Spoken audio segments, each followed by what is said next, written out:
Come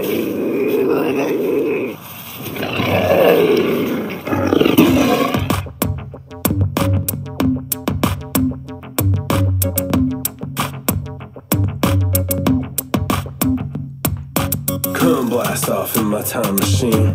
Third eye feeling like an Visine. Blast off, blast off, blast off, blast off. Come blast off in my time machine. Third eye feeling like an Visine. Blast off, blast off, blast off, blast off.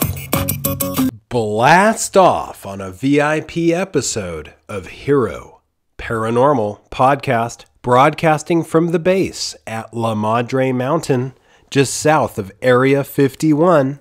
My name is Ryan, the original outlaw of the airwaves, bringing you an epic episode tonight.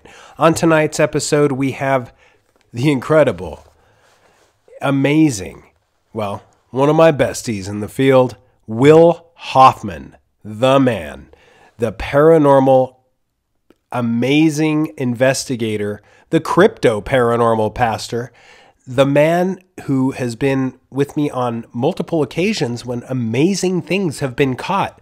Many of Hero Paranormal's most amazing footage was taken in the presence of Wil Hoffmann, a man of the cloth, a Baptist preacher, lives in Missouri now, has his own congregation, his own church, very well respected in the field. He's also a Mormon theologist, very well respected, published author on the subject, and he's the guy that everybody asks to tell them, what is going on when it comes to much of Mormon theology, as he knows more than, well, many of the Mormons I know.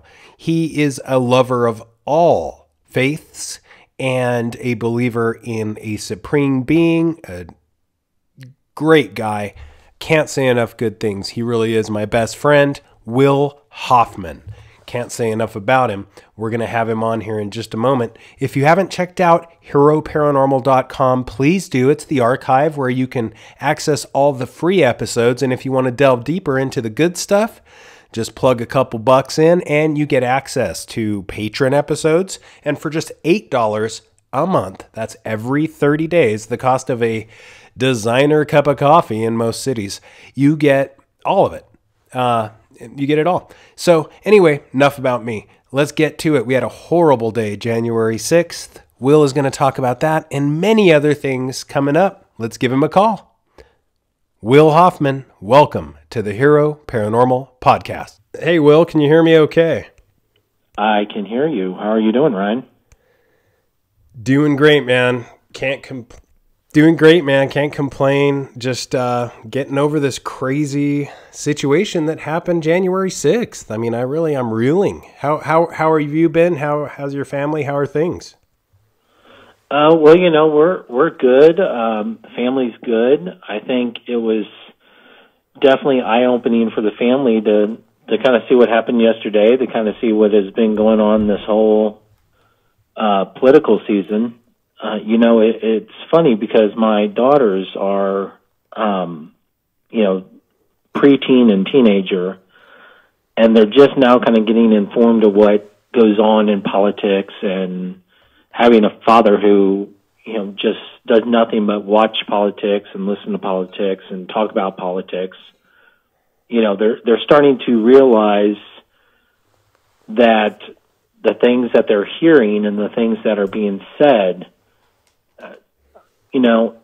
they're realizing, they're seeing through it and saying, even at their age, things aren't right, and the things that are being said aren't always true.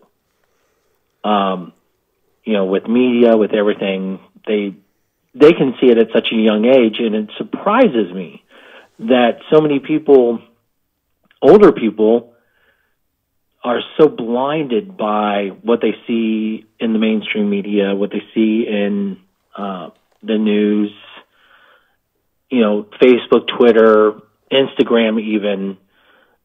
That's where a lot of people get their news from. And it's crazy. It's crazy to me. But to answer your question, the family's good. Everybody's good. How are you doing? As well as can be expected. I can't complain. Fatherhood is awesome. I'm drained all the time. I'm constantly tired, but it's like you get motivation from like a divine area, kind of like another area that I look to you for a lot of advice. And that's another thing that I kind of talked about in the intro before I had you on, is how you are a theological expert and an expert on Mormon history and a published author among many other accomplishments.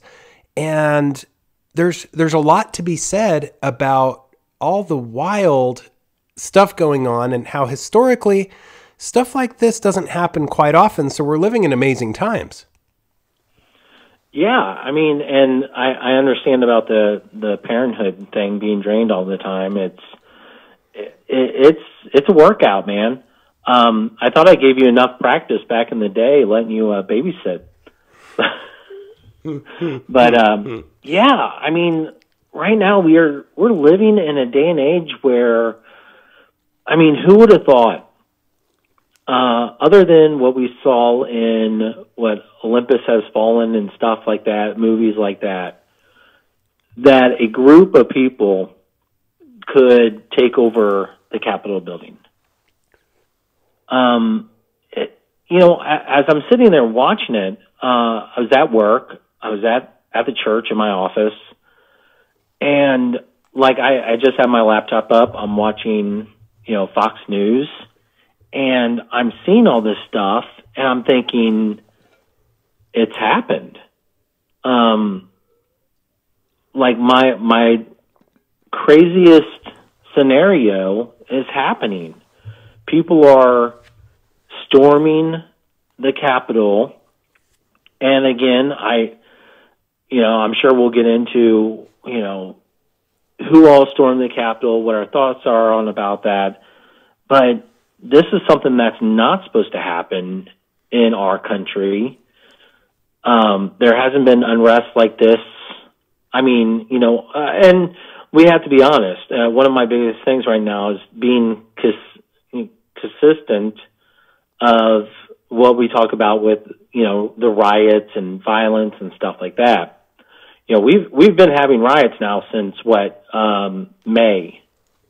Pretty much every night there's been protests, there's been riots, there's been death, there's been mayhem. And you can even take that further back up to Ferguson, Missouri, where really, you had the call, burn it down. And they started burning down their neighborhood. They started burning down surrounding neighborhoods. Just almost, I think it's, if you subscribe to anarchy, this is your fantasy. But now we saw it yesterday on a different level with a completely different group of people with what I believe is also some actors leading the charge that wasn't really representing who they said they were representing. But what did you think when you saw this? What did you think when you looked at the news? I was super disappointed, depressed, but more than anything, worried, because the crazy, what was his name? The guy with the horns on his head, Q Shaman. And, I am like everyone. I'm interested in things that are interesting, and Q is interesting. And Q is something that is got a lot of interest lately. And some people go overboard with it. Others don't take it seriously at all. Some, like myself and yourself, are kind of like, oh, wow, this is interesting. So it's an enigma, but that prophesized that, sure enough, there would be a breach of government and a coup, and that basically, like you said, Olympus would fall, that White House would be taken. And in a stupid way, these guys just kind of tickled their way in with big smiles and grins, and it seems like Secret Service just let them in. Now, I don't think that's possible, Will, and maybe it's just me, but in my opinion, I think somebody let him in. Something happened. Something went wrong. I feel like I'm just taking over the show. I don't want to do that for you. But dude, you said it. Hey, just because you got more information and knowledge about it than me doesn't mean you're taking over the show. That's why you're on. So weird. And everybody that could seemed like they have been, like Pence, it just seems like everybody's trying to pick the winning side. They don't know what to do. And it's even crazy. I mean, people are looking at pressing charges against everybody and anybody that had any relation to anything, even the security officers, which I think is wrong. But even in the world, the Iraqi president issued an arrest warrant today for Donald Trump. Like, oh, this is the time. Well, I really hope, because everything that has happened, and I was talking with a buddy last night as the votes started going back on, and they just suspended Trump's account on Twitter, and he's a very liberal guy, and we argued back and forth about why he should vote for Trump and why. And he always was telling me why he's going to vote for Biden, which was just basically orange man bad.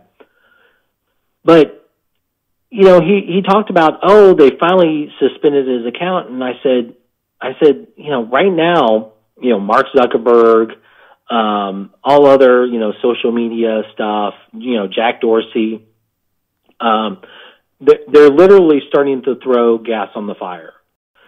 Something's not right, and I would like to know what's going on. Well, we're not going to tell you. Get over it. You lost. I'm not going to put all the blame on, most of the Trump supporters, because again, I don't think, I personally believe that there was a lot of interference from outside sources disguising themselves as Trump supporters. But all they needed to do was get a few followers, and then the rest would come. Yeah. And, man, it's interesting to see what's going to happen tomorrow. It's interesting to see what we're going to wake up and see, and what the news is going to say, especially going into the weekend. I wanted to ask you, speaking of riches and Trump and how everything is just he's the Trump card. I don't know where this is going to go from here, but I hope, like you said, we wake up and it's a better day tomorrow. But I wanted to ask you something that you're kind of an expert of. And I recently did a podcast regarding a ranch in La Pointe, Utah, north of 40 there, the area well. Mm-hmm. And, close to GL2. And which I think you're the only other person alive that knows where it is. I do. And although I've actually tried to give people driving instructions to get there, they got lost. It's hard to get there. It's not as easy as it appears, but to tap into your info and your knowledge and your intellect here for a sec, Will, I want to talk about Mormon history a bit and 1800s Mormon gold and some of the interesting things that you have found regarding high strangeness, Mormons, treasure, because the Blind Frog Ranch episode, it's a ranch there north of 40. I know you know all about it, but rumored treasure, a lot of the properties. And, there were mountain men in the area and lots of gold miners. We know people having been in the basin. I mean, this is kind of a thing that people do. People just do this. But oh yeah, can you tell us some of the interesting things that you have found just talking to people or in your research regarding Mormon gold, high strangeness, UFOs, etc.? Well, I think this all goes back to, and I'll be honest, I have never been asked the question quite like that. But I think it goes back to, a lot of, even how Joseph Smith was brought up by his dad. I mean, they were Joseph Smith and his father. They were treasure seekers. They would go out and they would pretty much go up to a door of a farmhouse and say, we had this vision that there's a treasure hidden out in your field, and if you would let us go dig out there, we'll see what we can find, and we'll cut you in. And he would basically get dialing, what are they called? Dowling rods. Mm-hmm. Mm-hmm. And he would walk out, and he would, pretty much walk around these people's their fields, and try to get them to chip in to buy shovels and stuff like that to go dig for gold. And a lot of the time he never found anything. He found pieces of glass, found other stones that he thought were crystals, and they ended up not being. But this was that whole kind of mindset of he would go places and he would point to things and say, "Okay, guys, we're going to go to this place because it's going to be great. It's going to be magical. The land's going to be perfect. We're going to find treasures, and we're going to do all this stuff." And they would get to places and dig and do stuff and wouldn't find anything.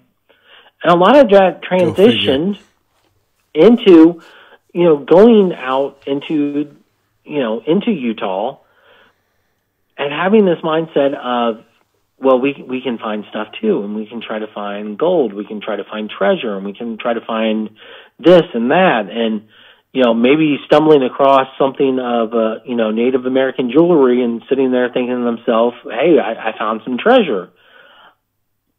I mean, them getting to Utah was completely about them getting to California or getting to the West Coast, and then struggling to survive.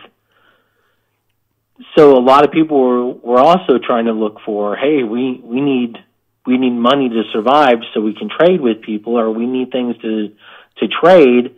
Let's go find something because, well, the Salt Lake area, when they got to the salt flats and they started to plant stuff, nothing grew because it's all salt water. They thought they were at the ocean, and they were wrong.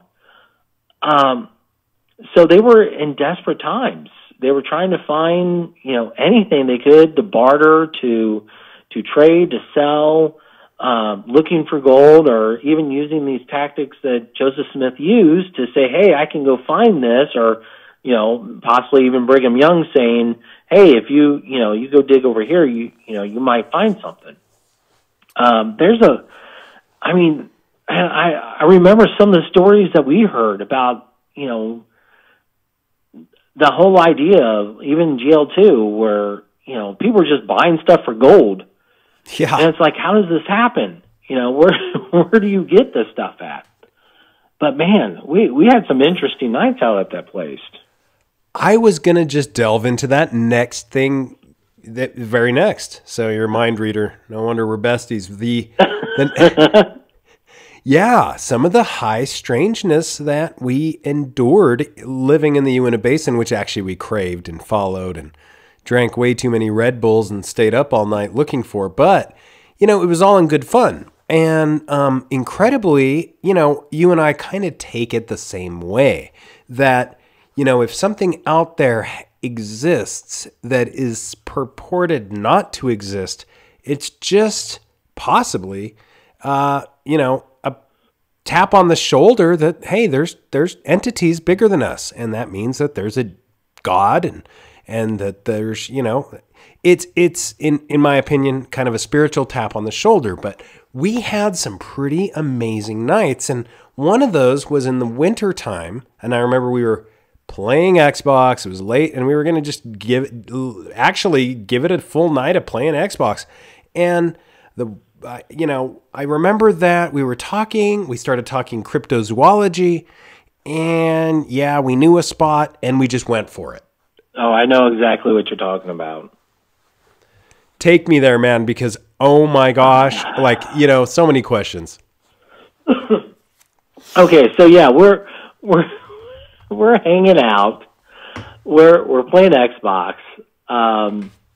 And, I don't know the whole scenario, why we're just kind of hanging out at your place and playing Xbox, but we were like, all right, let's go search for Bigfoot.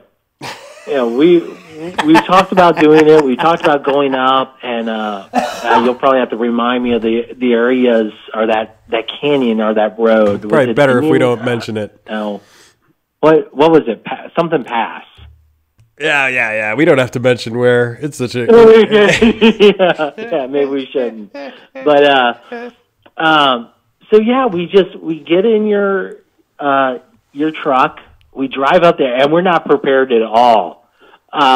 Like, we got very light coats on, and if I remember right, I thought it was. I mean, it wasn't quite winter. And I mean, living in Utah, it gets cold very long. Well, it wasn't winter where we were at, but where we ended up, it was winter. Yeah, because we were about 9,000 feet up or something like that, above sea level, and it just started snowing heavy on us. And I mean, we're in light jackets. I got tennis shoes on, and we just start hiking out. And into the nothingness. mood is right. The moon is out perfect. The snow is falling, and then we decide, hey, let's set up this light, this flashlight, up on a tree. I mean, the branch was pretty much broken. There was just a nub left in the tree. We kind of situated it there, and we went back, and we were like hiding, trying to do our best in our, and to stay warm and everything, just watching this light. And I kid you not. Oh, okay. It still gives me goosebumps. I know. Because it's so hard to explain. You know this. I know this. But we could have not made it out of this situation alive. No. No way. We're sitting there watching this light. It's not doing anything. And then all of a sudden we see this, like, it wasn't even a gust. It was like some of the snow just twisted up on the light. Yep. And I mean, there wasn't really a breeze. I don't remember a breeze at all. Nope. But we just saw this, almost like the steam or yes, something, like breath. Steam or snow kind of twist up in the light. And then the light literally moved and fell off that tree limb, that broken tree limb, and hit the ground. And both you and I are crouched down. We're crouched down, looking at this, looking at each other, like freaking out. And then all of a sudden, behind us,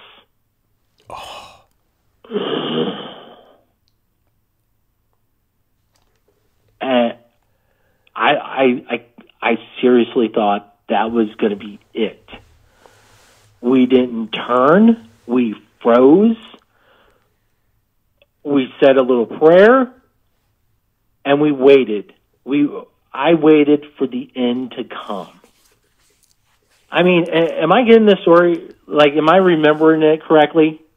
100%, man. Because I remember when we heard that deep growl behind us, I was like, oh, no way. That thing knocked the light out of the tree. And just to go back like that, it had one of those little loops or nylon loops this light did. And we put that nylon loop on a very abrasive, scraggly, sappy, pine tree, busted, like you said, branch, which it should stick really well, no matter what. And oh yeah, that little nub is sticking out probably a good 2-3 inches. Yeah, so, I mean, it had plenty to hold on to. Yeah, it shouldn't go anywhere. It was weird, and then when and it flew off, we both kind of looked at each other like, whoa, we gasped. And in no time, there was just this deep, I was going to say the same thing, a deep growl. And it was so close behind us that neither of us turned. And I don't know how we did it. I think I said, what do we do? Pray? I just figured we were going to die. And so you're like, yeah. And I mean, I just thought we were going to die at that point. Oh yeah, I thought we were done. I thought it was going to end up being morning time. My wife was going to wake up and be like, where's my husband? And she knew I was over at your house, and then no one knew where we were at. No way, man. I mean, this would have been like we got eaten by wolves and pieces of us dragged. We didn't tell anybody where we were going. No one knew where we were at. Yep. But yeah, I mean, I heard that noise, and I thought to myself, we're toast. We're done. Game and over. that's why I didn't turn around. Because your first instinct when you hear something like that is to turn around because there's danger. To see what's about ready to attack you. But I was so scared and assumed, like, almost that thing where you're sitting there and then everything goes black because something whacked you upside the head. I thought that was coming. And as soon as we were done, and we thought to ourselves, okay, let's move. We grabbed the light and we left. We booked it out until we knew we could see the truck again. And then we started doing some calls and stuff like that. But, oh man, that was a night. Man, those things are, whatever it was, silent ninjas, amazing in their environment because, yeah, we were pulling one over on them. One, I say them, it could have been the same one is kind of what I'm alluding to if we're really talking cryptozoologically, like cryptozoologically. If we're talking about a creature that can move that quick and do that and see the light and get that close to us, I mean, it was so close, I'm with you. There was no point to turn around because I knew that before what I figured is I'm going to die either way. I'd rather not see. And it was so close that growl was so close that I figured, what's the point of looking? Like, it's right there. Mm-hmm. Yeah. Yeah. And it was gone. Yeah. Boom. Gone. Yeah. And, getting out of there and that did establish something, whenever we would go out. I'm telling my wife exactly where we're going, what we're doing, doing that whole kind of like, okay, honey, we're going to go out to, to do this and, we'll probably be going here and we'll probably be home around this time or something of that nature. Just so she knew an idea of where we would be at in case something bad did happen. Because I realized, if something happened where we were at, no one would have found us until probably spring, and then they would have just probably found the truck and maybe some clothes or whatever. But it really changed the way I did investigations. The way I, informed people of what I was doing, where I was going. And yeah, because that was one of those nights where you sit there and you go, whatever was behind us, with that growl, because that growl is embedded in my mind, I'm glad we're alive. Yeah, man. There are things in the forest that are bigger, badder, and more growlier than us. That was a cool one. Another one, Will, do you remember it was freezing? I did a horrible job of trying to keep the camera steady. You saw the light first. The amazing light over Bottle Hollow, that's imprinted on my mind. And nobody believes it, but there it is on film, just this funky light going over Bottle Hollow and then just disappearing on a tree branch. Oh, well, here's the thing, is that there were so many of those. There was another one. Oh, there's so many that we didn't catch. Lights that, when you talk about, and again, people are probably listening to this going, this guy's a pastor and he's talking about going out to see the Bigfoot and, having been out to Skinwalker Ranch and doing all this stuff. You got to realize that, maybe I should explain this to people because I'm not shy about this. I've told people in my congregation that I've been on ghost hunts. I've been on, looking for UFOs, that I've went out and looked for Bigfoot, things of that nature. And I tell them that there's a multitude of reasons why I do it. Mainly, I go out to spend time with, my best friend, to talk with him, to share more about Jesus with people. Because when you're sitting there talking to people about, what people believe, how we got to this planet, I can share the gospel with them. But I've always been that guy that I've loved Star Trek. I love Star Wars. I love, every documentary I could watch on Roswell, that I could watch on Area 51. And I've always had this interest in this idea of what is it? What are these things that people are seeing? So when we would go out and we would see, the light over Bottle Hollow, you see it and you go, what is it? And you try to start, for us, we would always go out there and eliminate what it could be. We would look up and say, okay, is that a plane? Yeah, it's a plane because it has the blinking lights. Sometimes planes fly at an angle where you don't see the lights right off. You got to kind of constantly look at it until you can't prove it. Or, as clear as it can be out in Utah, especially on a very dark night with no moonlight, you have to also say, hey, is that a satellite? And there's apps for that where you can track that stuff. So you can eliminate things really easy, but there's also that stuff that you just don't know what it is. And things like the light over Bottle Hollow, you just watch it in amazement. We were out at another location by Bottle Hollow. Yep. Where we had that light come over the ridge. And you and I just stood there, in no camera, no equipment out. We were just kind of standing, doing our thing, because we investigated that area for 2 years straight, at least once, twice a week, going out. And we see this, this was just one of those, we're going out, hanging out, talking, we'll see if we'll see anything, and, play around and, hopefully not get pulled over by the cops. But we see this light just come over the ridge and just float until it finally just goes out. It was so close. Yeah. It was no plane. It was no satellite, because it was low.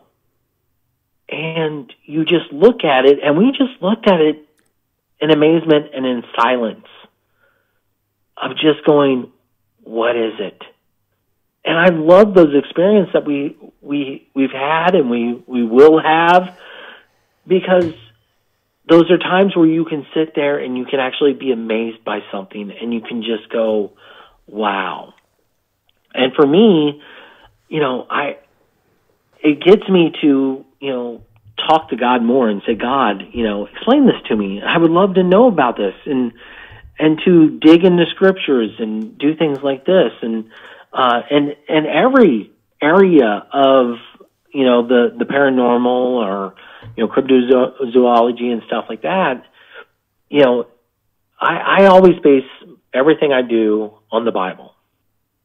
And I go to it for answers. I go to it, I go to God in prayer before any of the investigations we've ever been on. Say a prayer in the truck or do something like that, especially when we went out to the castle out there where we used to live, because that was a crazy night. Wow. I don't know if there is a more evil place in the basin, and we'll get into that. But yeah, let's get back to what you were saying. But yeah, it gives me an opportunity to dig deeper and, to answer certain questions. And I've had many people criticize me about saying, oh, you shouldn't say that you've done, a ghost hunt or you went and looked for UFOs. Well, for me, I have had some of my best evangelistic experiences, sharing the gospel with people during these events. And that is what God is telling me to do, especially Matthew 28, is to go into all the world, go to all nations, teaching them, baptizing them, making them disciples. That means for me as a pastor, as a Christian, I'm supposed to go and talk with people that aren't always going to agree with what I have to say. But the thing that I've learned is that people in that community, in the paranormal community, and the UFO watchers, and all that stuff, they're looking for answers. And if I can share with them the answer of Jesus Christ, their Lord and Savior, that He died on the cross for them, and all they have to do is call upon the name of Jesus to be saved. If I can sit there and I can share that with them, then I have done my job. And I get to have fun in the process, because some of the best people that I've met has been, hanging out on top of a mountain, looking at God's creation, looking at the universe, and talking about it. It's just, one of my most cherished memories of living in Utah was the first UFO, with the Utah UFO hunters, just going out, behind your place and just being on top of the ridge and just seeing that meteor break up into the sky. Wild. And then sitting down and just talking. Like people, like human beings used to. That's one of my most cherished memories, because eventually someone asked me, well, you're a pastor. What do you think? How did we get here? And I was able to share the good news of Jesus Christ. Amen, brother.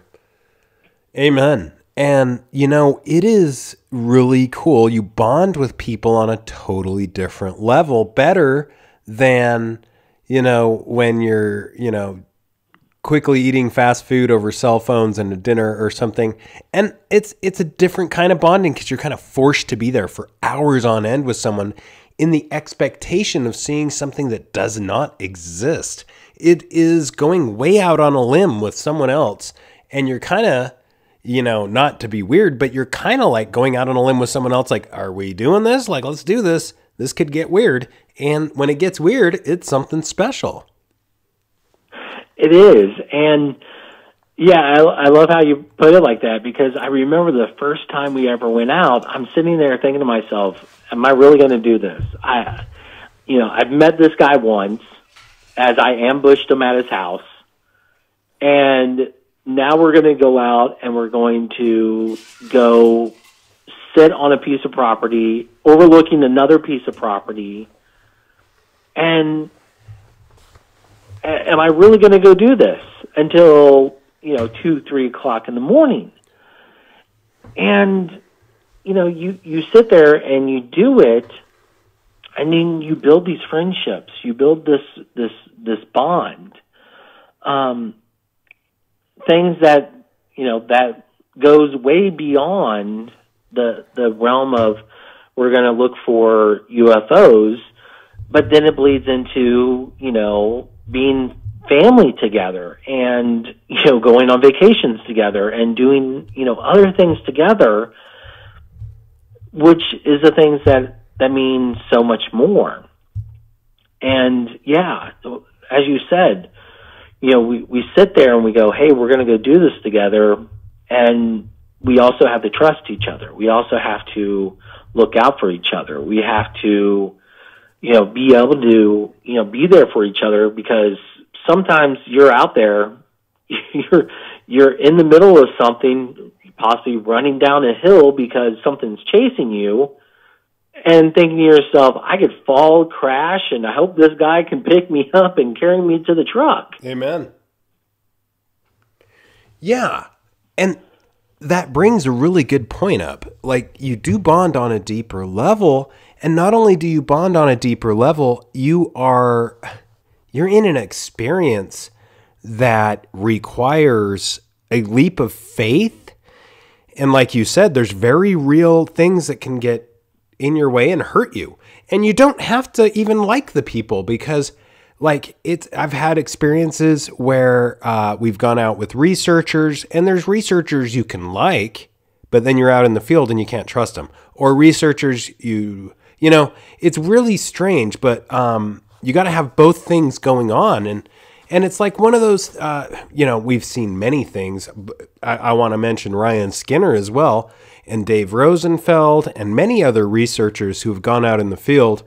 And they're people you trust because you know they have your back at the end of the day, no matter what they think of you, no matter what you said earlier that might have offended them. But there's something a little bit deeper. You bond on a deeper level. And when you're with people that have seen this stuff before, you can kind of, I don't know, there's a camaraderie that comes with the ability to see something. I don't know. It's so hard to explain. Well, you know, I sit there and I think, you know, when we've had experiences, no matter who you're with, you'll have one of those experiences if you do it long enough. I mean, you know, you and I have talked about this, about some of the shows that we used to watch doing investigations, and they would go out there for a night, and you know, they would see something or not see anything and stuff like that. And we know that if you want to do a true investigation, you have to put your time in, and you have to do it. And there will be some nights where you go out and you don't see anything at all. You know, you're sitting there going, well, I'm going to fall asleep on the way home because the night's been so boring. And then you see things, you know, where you sit there and you have that moment in time that bonds you together, that no matter what happens in the future, you can always even just go back and say, hey, you know, you remember that moment, that time where that craziness happened and we were amazed. And, you know, you mentioned Ryan Skinner, who is the reason we ended up meeting. And I remember he and I were up, you and some other people were down. He doesn't get the credit down he in deserves. This area. Yeah, we could see you. We were above you on. I guess we were kind of up on a little bit more of a ridge than you all. And you know, we sit there and we saw. You know, we knew you had a flashlight. And I think you were with two other people, but you had the flashlight. And then behind you all, we saw another set of three people with a flashlight, and it was like a mirror image. Exactly. And we're both like, "Are you seeing this?" And then we call down to you, and we're like, "Did you all get another flashlight? Are you separated?" And you're like, "No, it's just us." And me and Ryan Skinner were up on this ridge looking at this, going, "Dude, what is this?" We have no idea. And then it just kind of vanished. I remember that. Just peeking behind the veil together. And that is an area that, man, oh my gosh. Anyway, yeah, we to cut back to what you were saying, the observer is so key in some of this stuff because, like you said, we were going to these areas as observers. We became bonded to these areas as observers. And you know what's crazy? Like, you know, we used to discuss that, like, oh my gosh, like you need to literally be here all the time to have any idea what's going on. And now we literally like own the property that we used to be on. And what's weird, I love it that you own that now. I'll be very honest with you. I love that. It's so weird. It is so, yeah, it's a self-fulfilling prophecy. And when people say like, oh, your intention doesn't matter, be careful within the garden of your mind, because the seeds that you choose will sow, and the soil, you know, receives that and cultivates it, and, you know, whatever does the rest. Because it is very strange that there were so many experiences that took place there. And now it's just like, oh yeah, it's just the place. And the whole basin really in general, I know that you and I, one moment I just cannot erase from my mind is my father had passed away, and we were walking through literally, you and I were walking through literally thousands of acres of complete darkness in the moonlight in GL2. And there was just this moment like, man, we are in the middle of nowhere. And we were discussing like super heavy stuff, but it was really easy because of where we were. Yeah, it was, and especially after, when your dad passed away, our time out in the field was more about, bonding, especially for me to make sure you were okay. Because, not to go into the big story of that time, but I just really knew that I needed to be with you, to, be able to talk to you, stuff like that. And as we walked, we would park the automobile and just start walking miles, in the middle of this nowhere area that we really didn't know too much about getting into it. We knew the area as in the physical location, but nothing that we were going to experience or expect. And I remember we were walking down that road and talking, trying to get there, and the stuff started happening right away. But most of all, it was just about, trying to further our bond, trying to just get over the huge emotion that had happened.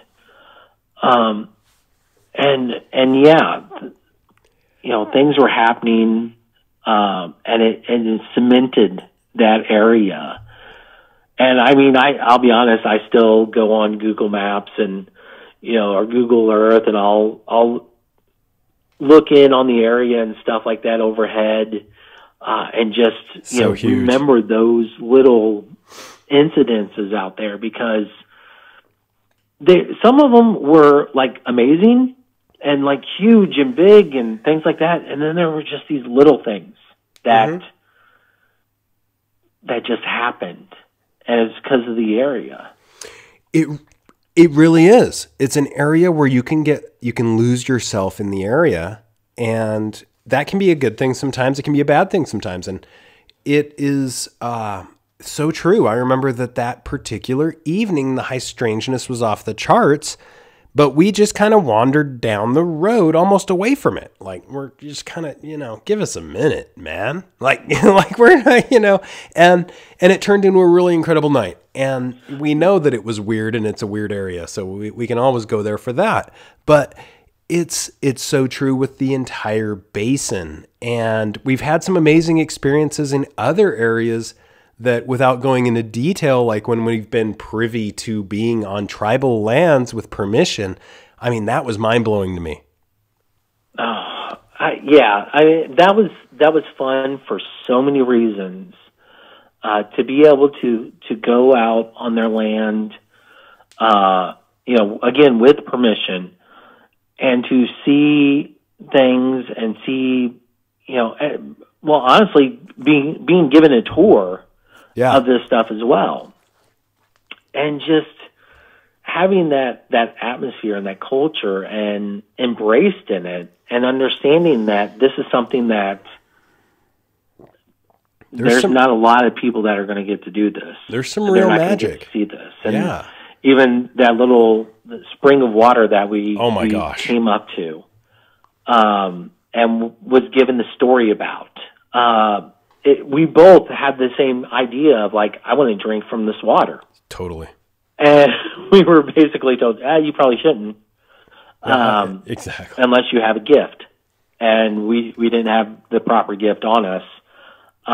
But, maybe someday. That is one of those coolest things of seeing and being able to do that, was a once-in-a-lifetime thing. Mm-hmm. Mm-hmm. There's a lot of those. One interesting and funny, I have to mention, one of the funniest, and I miss this white truck of yours so much. That Ford truck, you remember we was like negative 30 degrees. We were constantly in fear of being arrested in many of these locations where we were just parked on the side of the road looking for weird stuff. And I mean, let's face it, the police come up and see a car parked on the side of the road, and they're like, and they usually, they're like, they know why you're there. But, we would come up with the silliest excuses, and it was so cold. And do you remember that excuse? So can I tell the story of where we were at? I don't think we'll get in trouble for this. I don't know. Can we? I don't know. Like more or well, less. We'll say it was under old ownership. And we were still on county road. We weren't trespassing. We weren't doing anything, but we were. I'll tell it. I will. Yeah. I'm not scared. Go for it, as they say.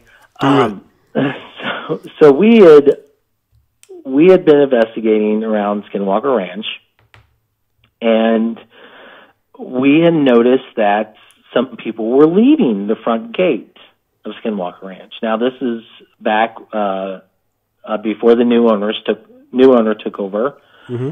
and so we just decided we're going to sit at the very start of the road that goes down to the main gate of Skinwalker Ranch, and we just parked the truck. It was crisp off to the side of the road. Uh-huh. It's running because it's like negative something outside. It's cold.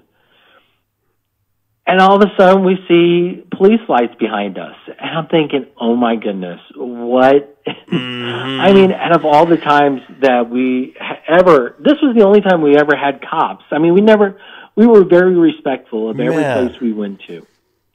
We did not trespass. We didn't do anything like that. Very respectful. But we knew that at any point, a cop could come tell us to, technically could tell us to get off any piece of property, even if we had permission, because that area, there's certain areas, that is native land and not, even if, someone owns it. But, we're out there, we're just parked on the side of the road, we're kind of waiting just to see who's going to drive by.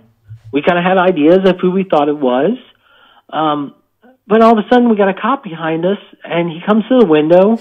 I rolled down my window in my Ford F-150. I believe it was a 98 or 99. Love that. I really missed that truck. It was great. And he goes, and again, got to preface this because on the back of my, I had one of those, what are they? The camper bed things. The shells, yeah. On the back of my truck. And on that, it has a Utah UFO hunter sticker on there. And he comes up to the window and he I roll it down and he says, "So, what you doing?" And out of every excuse I could have used, I said, "Well, my truck is overheated, so I'm letting it cool down." In like negative 20 to 30 degree weather. And he looks at me and he goes, "Huh.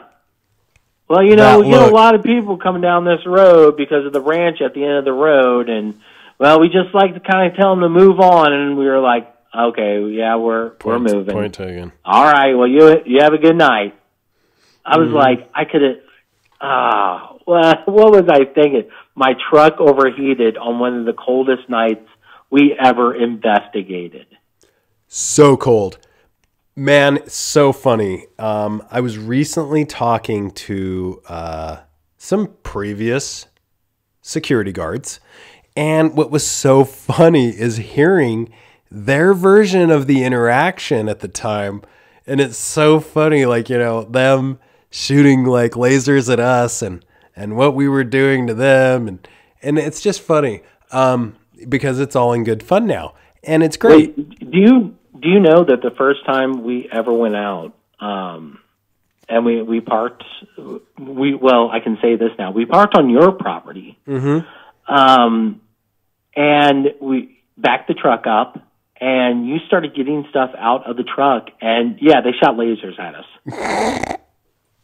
And it was green lasers, and it hit me, and I'm like, what is going on? This is my first time ever being out investigating, and I got green lasers shot at me, and I'm like speechless, like, what? And you're like getting something out of the back of the truck. You don't ever see it, and it shuts off, and I'm just like, did you see that? And you're like, what? I'm like, there was just a green laser shot at us. Yep. It's like, oh my goodness. Really, guys? Wild. So fun. And the interesting one of the more so many interesting things that took place, but one of the more interesting, getting back to that castle and how evil that place is, go into that place. I mean, it was really creepy. Oh, yeah. So, I mean, we had talked about this place, we'd heard stories about this place, and it's one of those places you gotta find it. You gotta basically see the top of it through the trees, and then you gotta narrow down the road to turn on. But I mean, for the listeners, the story goes. Screw this place! Don't go. Correct me if I mess something up. If I'm trying to remember, but a man was building it for his wife and their child or child to be, one of the two. Yep. And they lost the child, and the child passed away. The mother, the wife, got really depressed, and she ended up committing suicide. And he just abandoned the house, the building of it. So there's this half-built house, in the desert of Utah. And we call it the castle because it has a kind of like a peak on it and things of that nature. And now, correct me if I'm wrong. Did I get the story pretty much correct?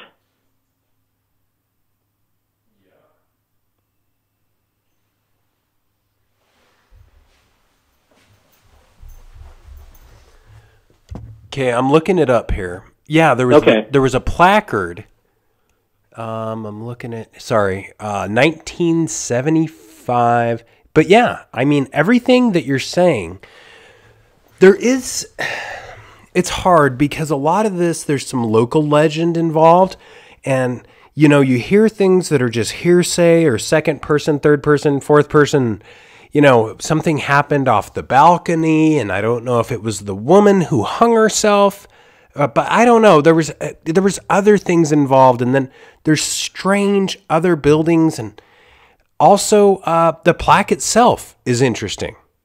Now, did she do this? Did she commit suicide at the house? Man, I don't know. That's one of the things I was trying to remember. No idea. Okay, so I just kind of looked it up, and it says the abandoned castle was built in the 70s. It says it isn't your traditional medieval castle, but has some likeness. Oh, that. I love how it says the castle is on a road between Salt Lake and Vernal. Ha! That's not narrowed down at all. Good enough. But yeah, so we go out there to investigate this castle, and when I get there, it was me, you, and another gentleman, and I knew that this could have possibly been we're going to go technically on a ghost hunt. And I have my own thoughts and opinions on ghosts, because I'm a Christian, because I'm a pastor. I don't necessarily believe in ghosts, that it is, your long lost aunt who is in your kitchen cooking you food and just wants to see your face one last time. I think that there is a very, devious, entity involved. Because in my position as pastor, I believe in heaven and hell. I don't believe in an in-between, but I do believe that things can deceive you from believing in heaven. I believe that, Satan will do everything he can to make someone not believe in the promises of God. So that entity is there to basically deceive you. It may not be a popular opinion, but based on my faith, based on what I've studied, based on what I've seen, that's where I'm at. So I knew that, to start this investigation out, I'm going to sit in the truck and I'm going to say a prayer, invite, the people in it to pray with us, to be protected. And man, getting into this castle right away, yep, investigating it, and something it's just been fell abandoned. off the wall. I don't even, anyway, getting in it, looking around, like hearing the cracks. You got the wind involved, kind of blowing through the trees. You got to deal possibly with animals and stuff like that. And then we start setting up motion lights within the house. All the gear, yep. And with that, it might be a mouse, it might be a bird, it might be, a possum, a raccoon, something of that nature if it runs past it. So you got to try to eliminate things. But again, we started having like lights go off or go on, that there's nothing there to activate it. And then the bumps started happening, the things slamming right above our head. Yeah. It was a 2-story house, and right above our head, like literally right above our head in the floor above us, it felt like it felt and it sounded like someone just slammed into the ground above us. And again, we knew that there was no one else in this area. We knew that there was no homeless people sleeping there or kids sleeping there or doing what kids do. We knew that the amount of noise that happened there could not have been like a raccoon or a possum or something like that. But you just have these things happen and you go, oh, for me, and, kind of sounding what you were saying, it was not good. These were things that were trying to intimidate us. These were things that were trying to get us to leave the house, to exit the house, to get out of the house, almost in a threatening sense of what I felt. Yeah. And even knowing that we had to go and retrieve the equipment. Didn't even want to do that. Because I know at one point I left the house and I'm like, I don't think I can go back in there. And, possibly thinking we'll just come back in the morning and try to get the equipment. But, when you go out and do that stuff, you have to be spiritually prepared to go basically into battle. What was your thoughts on that night? Man, oh man, that place was evil. To put it bluntly, I'm going through my emotions and the place was just evil. It was just pure evil. And nowadays, I've had some pretty scary events take place there since. And nowadays, that place, it really needs to be locked down. It sounds so bad. Or analyzed in a different, deeper level. But that location is currently, when you go there are effigies on the walls of skinwalkers and shapeshifters and black magic and you name it, all kinds of pentagrams. So there's definitely completion of at least some kind of ritualistic symbolism taking place. I can certify that. Now, the place in general, super haunted. That's my opinion. Super haunted. Yeah, when we went out there, when we first went out there, we knew that it was a place that a lot of the teenagers would go to drink beer, to make out, to do other things. Yeah, like a lover's lane. Sure. But yeah, I mean, to know that, and I mean, I've heard through the grapevine that people are using that area and have used that house as I guess a almost sanctuary to dark magic and stuff like that. Yes. Once you start doing that, especially in that area, once you start, like inviting in this evil into your life and doing that aspect, I mean, that's not a road you want to go down.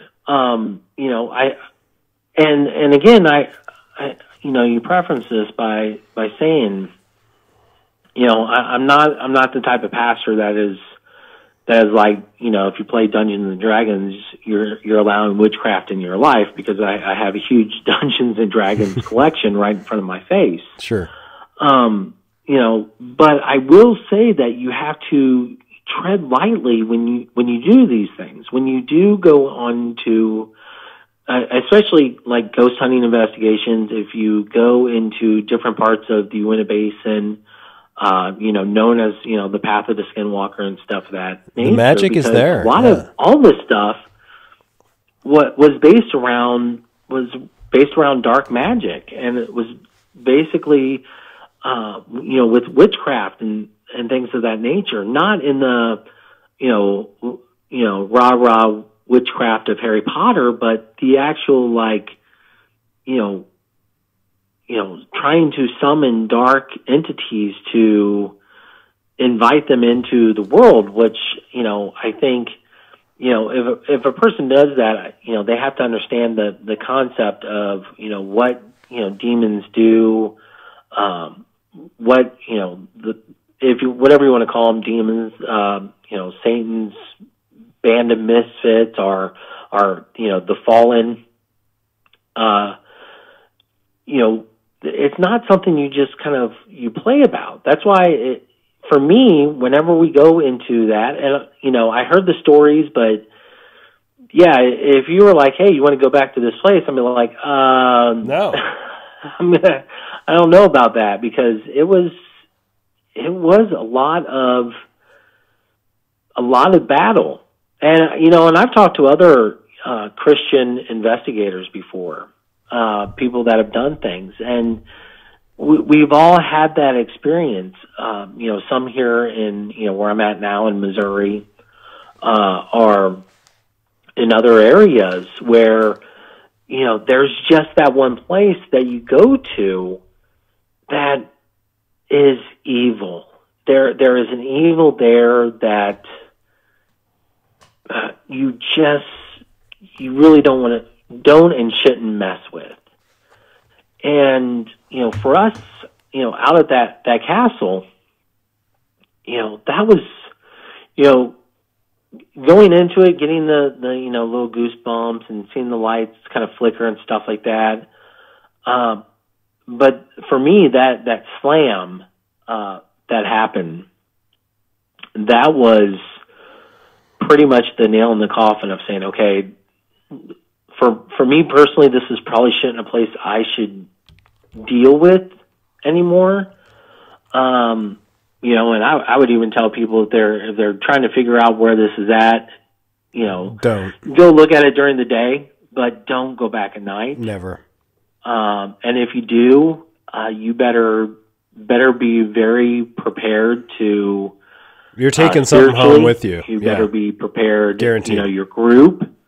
I'm kind of told you all I'm going to pray, and I hope you pray with me in this car, because we need to have our armor on as we go in. And it just gives me the goosebumps thinking about it. And if the dark magic is real, then the light magic is real. And that's kind of the spiritual tap on the shoulder, is like certifying that this is real. Like something about this is real. As an observer, I'm seeing something that is, at least in my psyche, convincing me, or completing the task of convincing me that there is something other than ourselves that is more powerful than ourselves and can manifest without a body. Now, put that into perspective. This is very biblical, is why Wil is such a good person to have on, because without a body, something is completing this transaction of crossing over to make a point. And, that point could be anything from, you don't want to do what I did because it ain't good here, to, I don't know, just the realization that there is another side.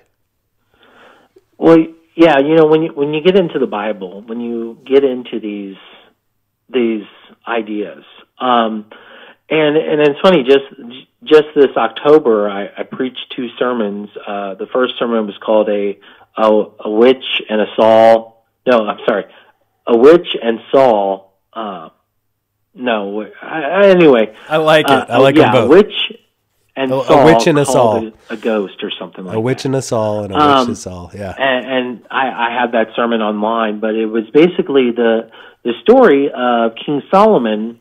My favorite. No, I'm sorry. Excuse me. King Saul, who went to the witch of Endor, who was a medium, and basically asked her to raise the prophet Samuel, so that he could talk to him.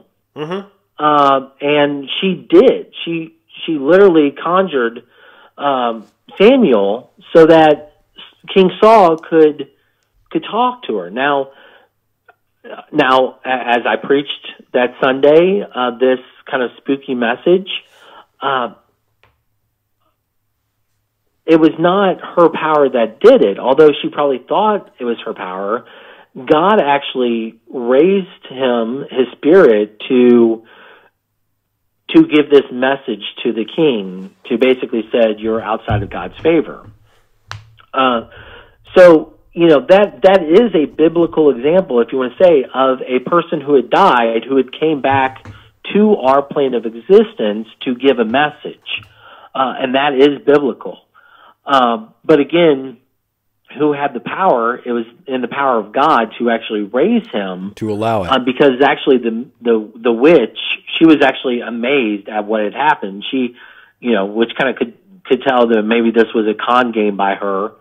The old, let's sit around the table and I'm going to knock the table with my leg and say it's your uncle knocking it, your dead uncle. But but then you also have stories in the New Testament and examples of in the New Testament where one was Jesus walking on water and the disciples screamed and said, it's a ghost.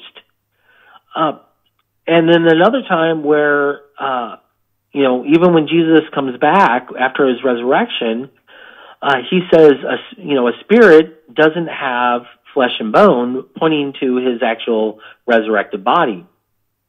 So this concept has been around for thousands of years. Mm-hmm. Since the time of King Saul, this concept of ghosts and witches and mystic powers and stuff like that has been around for, since almost the beginning of time. Even with, Moses and going to the Pharaoh and getting the magicians out to do the magic tricks and stuff like that. So this whole idea is in the Bible, but you have to understand that as, if you're a Christian, and I know some of your listeners are probably listening to this going, I don't believe in God, but it's always good to get a nice, well-rounded view on things. So, I hope you listen to it. This stuff has been around, but, especially the times where they thought that Jesus, when he was walking on water, said it was a ghost. And even when Jesus said, hey, a spirit doesn't have flesh and bone like I do, and that's definitely a paraphrase. This concept, this idea that, hey, people have been talking about this. So this is something that we should talk about, and understanding that, man, what are these things? Again, I have to point and say, what I teach, what I preach is that after we're done on this earth, there is heaven and there is hell. And if you follow Jesus, you go to heaven. And if you don't follow Jesus, you go to hell. And we understand from the story of Lazarus and the rich man that Lazarus, who followed God, he went to Abraham's bosom, and the rich man went into a place of torment and fire and flames, which is a vision, a version of hell, being in that torment and the flames, that picture of hell. And he is even saying, hey, please send Lazarus back to tell my brothers to have this thing because, well, these things have been talked about. Mm-hmm. Tell them it sucks. Yeah. So understanding that there are two places, that in between, again, something is trying to deceive you. And places like the castle that we've been to and, other, events that I've talked to people, people here in Missouri who have been to some very, very scary places. Missouri has its share of, sorry to interject, Missouri has its share of scary places. It's almost like second to none to Utah. And I just want to interject, because we're not the only ones. I want to jump really quick, if it's okay, but not to get you off topic, but the hoofs. Do you remember the hooves, the horses, or others have heard the same thing? Oh, you're talking about at Southern 2? Right. Oh, yeah. So, and I had no idea what this is. And as we would go out, we would investigate, we would go to this little offshoot road, just off the main road. And again, we're standing right by a fence line, and they're galloping horses. And, and I've taken a group of youth from that came down on a mission trip. And they would hear the horse running up to the fence, like where they are at. And they're like, oh, there's horses. And I said, I don't know, shine your light. And there's nothing there. No horses. Yep. And they're just sitting there like, what? I'm like, yeah, it happens. Galloping horses running through this field, yet there's no horses. All the time. I mean, I'm not making this stuff up. We've heard this numerous times, and it's just, what's going on? Because it's not like they're coming up to us, they're not doing anything to us. It's just like noises in the field, and I mean, it's like a galloping horse right next to you, and there's nothing there. We're not the only ones. And the other, it's very odd, and much of the same things are seen, like you said, the lights in the sky, the columns around the Uinta Basin in general, the whole area.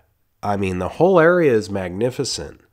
Now that you're in Missouri, when you think back to the Uinta Basin, are there any insights you have? Man, being in Missouri, I miss the opportunities that we had to just go out and to hang out, to just drive around, and to experience, if it be experience nature, if it be experience something we can't explain, or even experience something we can explain. Being able to just actually sit there and try to figure it out, and then figuring it out and being like, hey, that's pretty cool. But going out there, first of all, if you have not been to the Uinta Basin, make sure you go out for a decent amount of time, and make sure that you go out when there's like no moon. Because if you want to see something amazing, you just go out and just stare at the universe. I mean, first couple of times I went sky watching by myself, because just kind of like dipping my toe in, thinking, hey, I want to do this. It was literally me driving outside of town a little bit, hitting one of the roads, probably one of the roads made for one of the oil fields, just parking my truck and turning it off and like just getting out and staring at the sky and just being amazed at seeing the universe like I'd never seen it before. I've never seen a sky so dark before in my life. You know, I lived in Missouri and I moved out to Utah. So I went from like the suburbs of St. Louis to like nowhere, Utah, where, you know, you couldn't see the stars because of all the light pollution, to seeing so many stars you can't even count. Mm-hmm. But just to go out there and to have that mind that you can just be open and see stuff and first of all, be very respectful of the area and the properties. So important. You know, everything, because you don't want to go out and be disrespectful while investigating. It just gives us all a bad name. But you want to go out and you want to experience the stuff, and you want to go out and just embrace it and ask the questions and seek the answers, and, you know, not try to be the next, you know, big name in the paranormal investigating stuff. So true. But just go out and be absolutely amazed at what has happened. You know, I reached out to one of our buddies who's pretty well known in this area after, you know, doing some stuff out in the Uinta Basin, and, you know, just talking with him about how, you know, some of the stuff that they showed on TV didn't even really, you know, really tell the whole story, because he had been out there so many times investigating with you and, you know, other stuff, that some of our most prized investigating stuff is when we don't have cameras and we don't have, you know, we're not really looking for stuff. You know, again, us walking down the road at GL2 was us talking and then turning around and seeing something and going, hey, that was cool. Mm-hmm. And just walking in it and being embraced in it. And, you know, that is when the stuff will happen, is when you go out and you said, okay, I'm going to be respectful. I'm going to go out and I'm going to be open-minded. I will seek answers. I will, you know, if I have to admit I don't know the answer, I will admit I don't know the answer. But once you start doing that, the world will open up. Man, so true. So true. I couldn't have said it better, even if I wanted to, and that's why I'm so happy that you took some time to come on and talk to the listeners and talk to me about, you know, the magic that is the Uinta Basin, and Missouri has a bunch of that magic too. We'll have to do that in another episode maybe, but yeah, man, a lot going on in the world today. Ending with the episode here, because we're just kind of wrapping up. What can you give our listeners with these troubling times? What's a good way to close this out? Well, I'll say it like this. You know, especially with everything that's gone on this week, what's going to be going on in the, you know, what's went on last year with the introduction with us being introduced to COVID-19. Yep. And that going into lockdowns and masks, and a lot of people being upset, a lot of people hurt, a lot of people trying to, you know, worry about their freedoms and things of that nature, going into the election and all the things that happened after the election, all the things that happened on the 6th. Listen, when we wake up in the morning, it's a new day. You need to thank God for the day that He's given you, because every day that He's given you is a gift. Always remember that God is on His throne and that He's in control of all, and that when you walk with God, no matter what comes at you, if God is for us, who can be against us? And I know not all your listeners, believe in God, but this is the advice I would give. No matter who you voted for, life goes on. No matter what happened on the 6th, life goes on. We are only here until God calls us home, or Jesus returns. Until then, remember, first of all, be consistent. That's been like my word of the day, being consistent. If you were upset at the riots before, you should be upset at what happened on the 6th. If you weren't upset at the riots before, you probably shouldn't have been upset at what happened on the 6th. Because either way you look at it, they're riots. Amen. But it's time to love each other.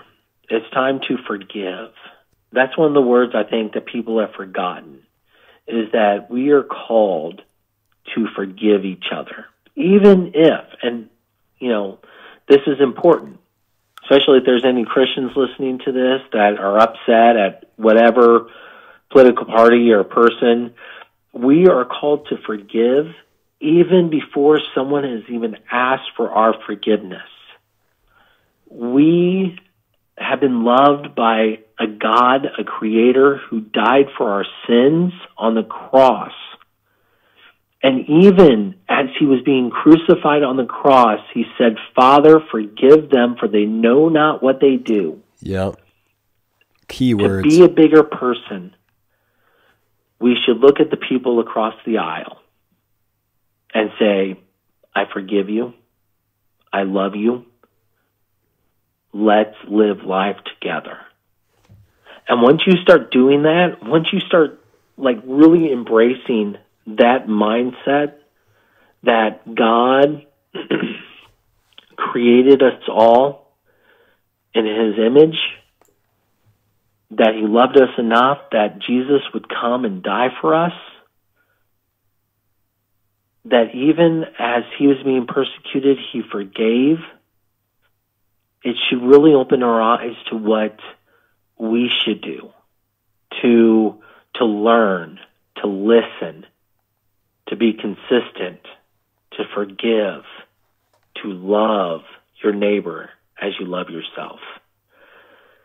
Wake up tomorrow, take a deep breath, thank God for the day, and maybe stay off social media for a little bit.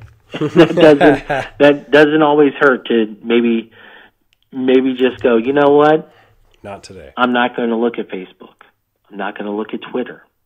Or bigger, I'm not going to respond. So that's my 2 cents. Love it. Amen, man. Can't thank you enough for coming on. It's so good to talk to you, and we need to talk again soon and more often. Definitely keep doing what you're doing. Keep writing books. Keep bringing people towards the light. Thank you so much, Wil. Love you, man.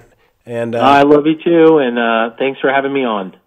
Man, oh man, am I glad that I got to get Mr. Wil Hoffmann on the podcast, because he's got some insight that is just so unique, given the time that he's taken researching his theological studies.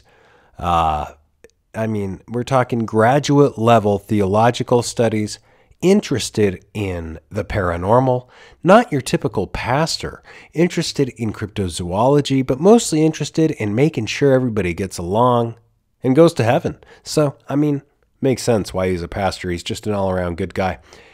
Happy that he came on, and hope to have him on again soon. So, let's make that happen. Until next time, guys, take care of yourselves. Keep your eyes to the skies, feet on the ground, and don't forget to take a look around.